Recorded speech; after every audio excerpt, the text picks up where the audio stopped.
Hi, yes, what is MLS? What's days on market? Excuse me, hi, what's a fixed interest rate? What's variable interest rate? Hey everyone, it's Carol from Carol Z Homes. Today I want to discuss common real estate terms that you'll definitely come across in your real estate search. So you've recently taken up an interest on real estate and you keep coming across these three letters, MLS. MLS reported record sales. MLS reported record home prices. What is MLS? MLS stands for Multiple Listing Service. Simply put, it's a database that allows real estate professionals to access, add, and update info on properties for sale in the area. So a common question that I get is, what is the difference between a real estate professional database like MLS and a consumer-facing platform like Realtor.ca?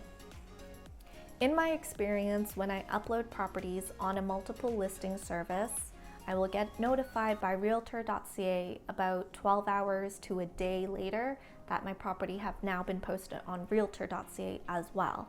So generally speaking, when you're looking at Realtor.ca, it's going to be drawing information from our multiple listing services that real estate agents work off of and uploading it there. It's up to us real estate professionals to interpret the statistics and the numbers in order to educate you, the clients, how to best position yourselves in this ever-changing dynamic market. The second most common term that you'll come across in your real estate search is DOM. Days on market. Simply put, it's the number of days that the seller has contracted the real estate agent to sell their home. It's the number of days it's been listed. A more useful number for real estate professionals in particular is average days on market. Average days on market tells a real estate professional two things. Number one, how long a property can be expected to be on the market for before selling. And number two, whether it's a buyer's market or a seller's market. Really quickly to summarize the difference between those two markets, if the average days on market is a large number, it indicates a buyer's market, that there are more homes on the market than there are buyers. If the average day on market is a smaller number, it indicates that it is a seller's market, as there are more buyers in the market than there are homes available. So now you know where properties are posted, you're starting to consider how much you can afford in a mortgage. The two most common words that you'll come across is variable interest rate and fixed interest rate. A variable interest rate will fluctuate throughout the term of the mortgage. It's determined by Bank of Canada's lenders' prime lending rate. The prime lending rate is the interest rate that banks offer to their best customers. The variable mortgage rate is the prime rate plus or minus a premium. A fixed interest rate will remain the same throughout the mortgage term. Interest rate is a huge topic of discussion in real estate, not just for mortgage brokers and mortgage professionals, but also for real estate professionals. My clients often ask me questions about interest rate, mortgages, and loans.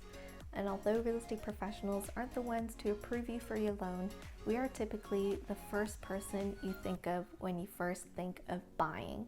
So ask your professionals that you're working with who to talk to about loans and your options, and they'll point you in the right direction. The next two terms that I want to talk about is pre-qualified and pre-approval. These two terms are very different from one another, as the process of getting pre-qualified and pre-approved is very different. They cannot be used interchangeably, and it's important to know the differences of the two. Pre-qualified is a lender's estimate for what the buyer can expect to be approved for in a loan. It's a quick assessment of the buyer's financial capability to service a loan, and it's based off of what the buyer tells the lender, not off of anything that's verified or any documents that's been provided. It's a general assessment for the financial capability of the buyer. Now, a pre-approval, on the other hand, is a much more involved process.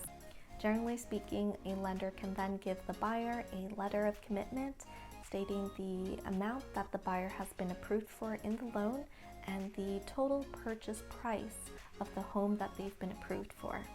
And that's it for today's video. Thank you so much for watching. If you like this video, please give it a thumbs up. Subscribe for future content on real estate and real estate related videos.